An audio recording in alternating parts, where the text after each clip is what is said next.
Betul ya. Tadi juga saya jadi narasumber pagi tadi di RRI, dan ini adalah pertanyaan dari mereka juga, dari para pendengar di RRI, bahwa belum ditemukan vaksinnya, tidak ada obatnya, kok bisa sembuh? Ya, ini terima kasih, pertanyaannya sangat bagus, dan ini buat pencerahan untuk kita semua. COVID-19 ini kita harus pahami bahwa ditularkan melalui droplet dan dia hidup di tubuh manusia. Semua kita itu bisa berpotensi untuk tertular. Berpotensi tertularnya dibagi dua, yang dengan high risk atau dengan resiko tinggi dan resiko rendah. Yang resiko tinggi apabila umurnya lebih dari 50 tahun, kemudian ada komorbidnya atau ada penyakit penyertanya. Yang berpotensi rendah itu yang umur masih muda. Pada saat kita tertular dan kebetulan kita komorbid, maka itu akan lebih parah. Data menunjukkan yang ada di Provinsi Gorontalo, seluruh yang meninggal, 6 orang yang meninggal di Provinsi Gorontalo, semuanya mempunyai komorbid. Bahkan ada 2 dari 6 yang mempunyai komorbid yang sama.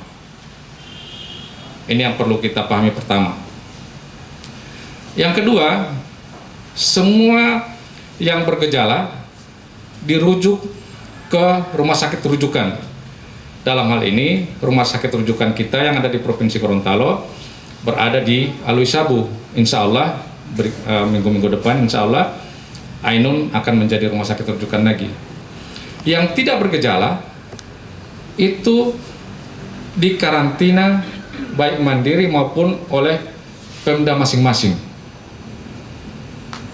Bagi yang dirawat di rumah sakit, berarti sudah bergejala, terdapat penanganan COVID yang ada di sana. Yang pertama, terapi suportif. Kenapa? Karena virus ini akan parah pada orang yang imunnya rendah. Saya perjelas dulu yang ada di rumah sakit ya. Jadi ada terapi suportif, kemudian terapi-terapi lain, antibiotika sesuai dengan gejala yang ada, dengan harapan supaya tidak memperburuk keadaan ini.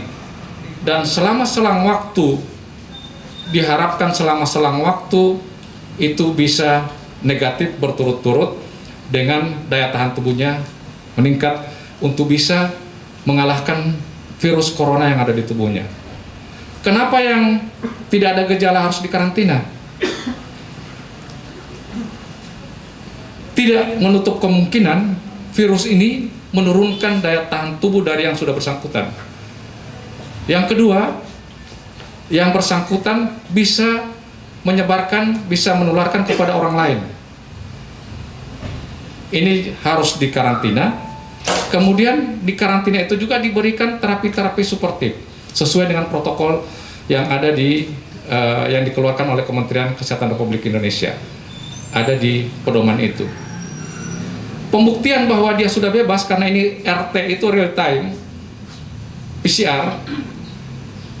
Pembuktiannya bahwa dia sudah bebas dan sudah tidak bisa menginfeksi lagi, harus ada 2 kali pemeriksaan dan dinyatakan negatif. Jika itu sudah negatif, dia sudah bisa berinteraksi dengan orang lain dan dia tidak bisa menularkan lagi, serta imunnya sudah mengalahkan dia dalam 1 periode inkubasi. Periode inkubasi itu 14 hari, bahkan WHO merilis bisa sampai 28 hari.